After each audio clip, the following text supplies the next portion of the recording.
Hi, okay, so I've opened the image that I'm going to use in my software. I'm using Affinity Designer.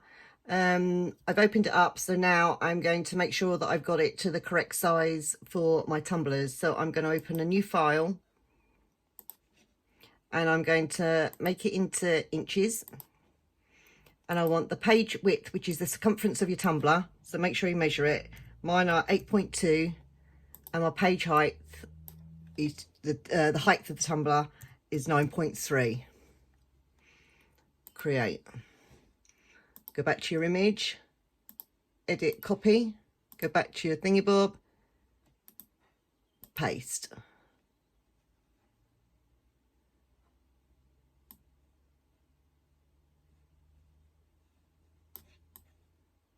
Just get it into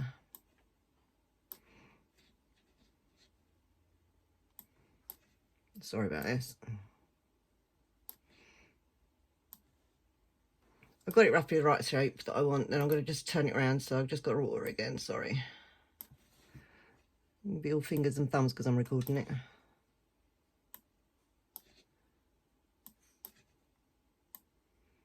Okay, so that's exactly how I want it. Okay, so that's my image. That's all now ready to print. So I'm going to send it to my printer. Print. Select my Sawgrass Manager. Okay. I'm using a stainless steel tumbler. That's my paper I'm using. It's automatically mirrored it for me, so that's fantastic. And print.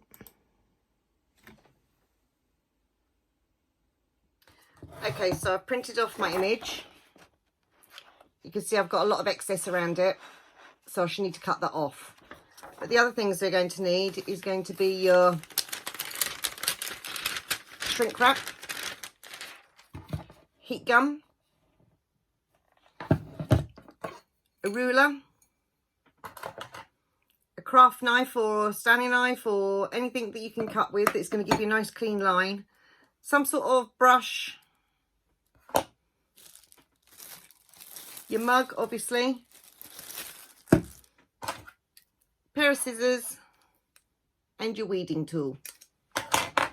Okay, let's get started. So I'm going to take the excess off. Just give myself a bit more light.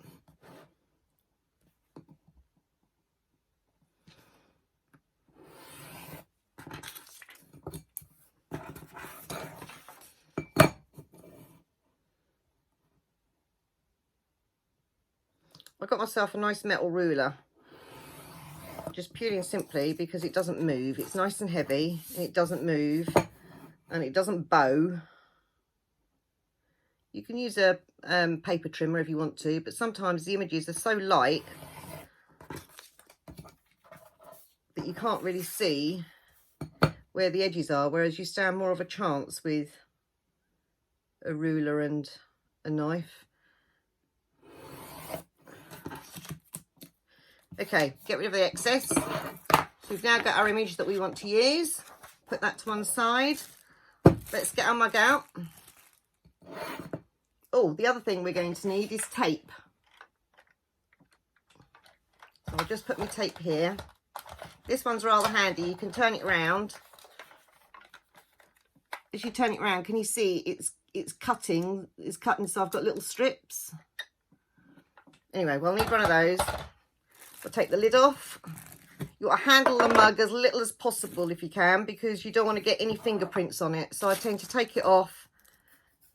Just give it a quick brush over. Get any dust or anything off, because you don't want that sitting underneath your ink. Can you see there's also a metal thing on the bottom? Just get your craft knife and just ping it off. It's not needed. So let's get our image. We'll lay it flat. Make sure you've got it the right way that you want. So that's going to be my top and that's going to be the bottom of my mug.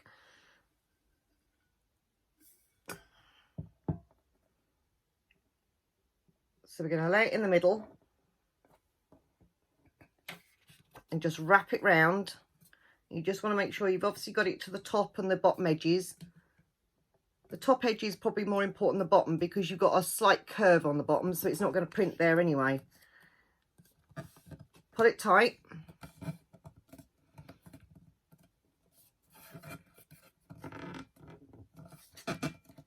And then you want to start taping.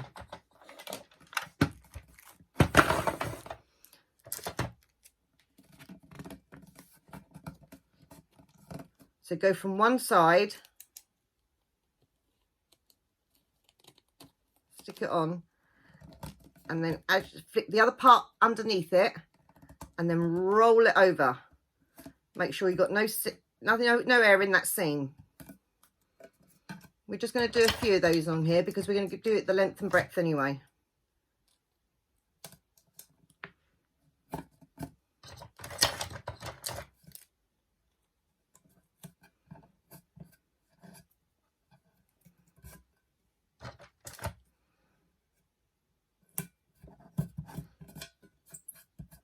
Right, now we're going to do a whole one along down the whole of that seam.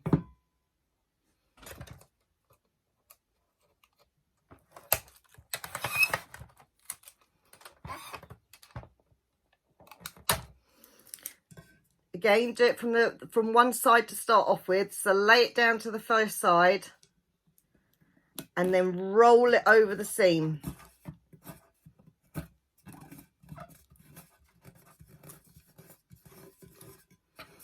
Make sure that there's no air bubbles in there at all. Just run your finger along. Just make sure there's no air bubbles. Just tick that on the bottom. Now we're going to do 2 further rolls. We're going to go round the bottom and we're going to go round the top.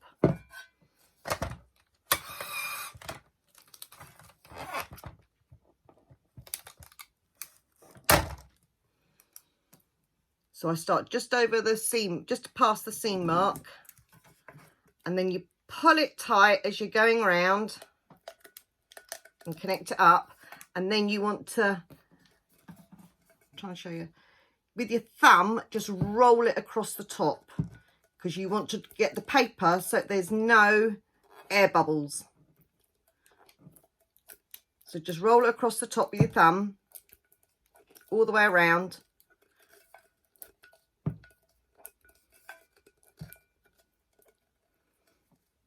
And then we're going to do the same again with the top.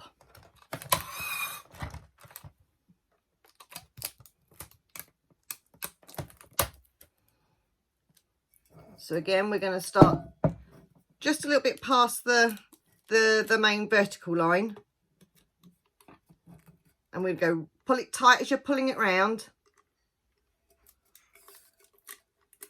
And when you get to the end, it's nice and tight then. And again, push over the tape so that you're completely sealing the edge of the paper so that there's no air bubbles at all. Right, we're all sealed. So now we're going to stick it in a cling wrap, a shrink wrap. So I'm just going to measure because mine's a little bit bigger. So can you see that I'm just leaving a little bit at this end and I'm going to leave a little bit at that end.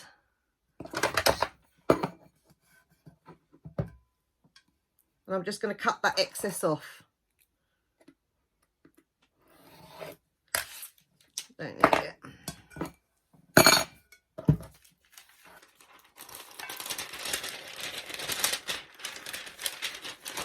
So now we're just going to place a cup in. Make sure it's covered top and bottom. Can you see I've got enough room top and bottom. Pull that flat like that. Forgot to say, you need gloves. Make sure you've got some heat resistant gloves because this is going to get a little bit warm to the touch. Right, so we've got this here and now we're going to turn the heat gun on. You don't want it to be too close. Can you see it may wrinkle, but don't worry about that. Because as you go round, it'll start to smooth out. So go one from the middle down to the end, middle down to the end. You don't want it too close, otherwise it'll start shrinking the hole, it'll burn a hole in the... See, that's nice and smooth now. Well, that's what you don't want it to do.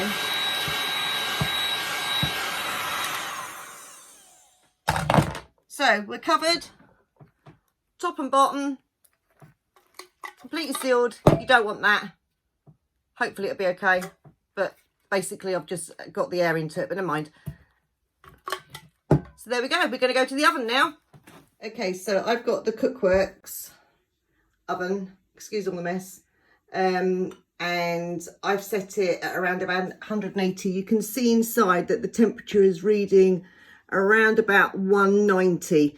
Now that temperature is going to drop as soon as you put it in, okay? So mine's all up to temperature, so I'm just going to open the door and lay it in. In it goes. Set the timer for 2 minutes 40. Get a few heat bubbles up onto your shrink wrap, but don't worry about that. The one thing we need to watch is keep looking at is that thermostat. We want it to remain really around about the 185 mark. When I take it out in a minute to turn it round, I'll just lift the temperature up just a tiny little bit, just to make allowances so it doesn't drop down again too much, because we want to keep it around about the 185 mark. My alarm's just gone off. I'm now going to turn it over. So can you see I've got that as the pointer, so I'm just going to turn that round so it's on the top. Back up, keep an eye on that temperature gauge. We're about 180, but we're okay, so keep that in for another 240. We've probably got about just less than a minute to go now, and you can see it's still around about 180, so we're fine, okay? And if you look, you can't see it very well on this video because obviously the shadows, but you should be able to see in the next minute, you'll start seeing your design starting to come through the paper a little bit, okay? Right, now what you're going to need when you come out, somewhere to stand it on, scissors, your weeding hook, and that's all you're going to need. I'll see you when I take it out. Okay, so we're now taking it out. Can you see that you can start to see that it's starting to bleed through, so you know we're cooked? Can you see the design? Can you see it on there, Dawn? Yeah, you can't see it. Okay, get your gloves on. Keep going. Get your gloves on. Now, can you see there's a the tear on there? That's where we roughly want to go to take that off. So if we just lift this off, once it's not, till it's cooled down, you don't really, it's not strong enough, it just rips. So we're just going to go on here. Hopefully my husband's filming this properly. I'm doing my best. It's a bit fiddly because you've got gloves on as well, but you've got to have the gloves on because it's really hot. So you just want to hook that underneath.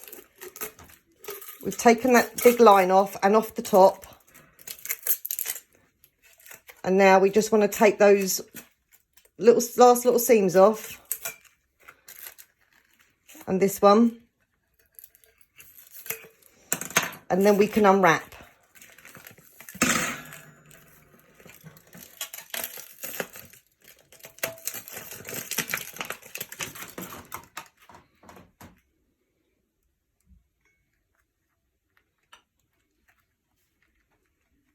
And that's it, job's a good one.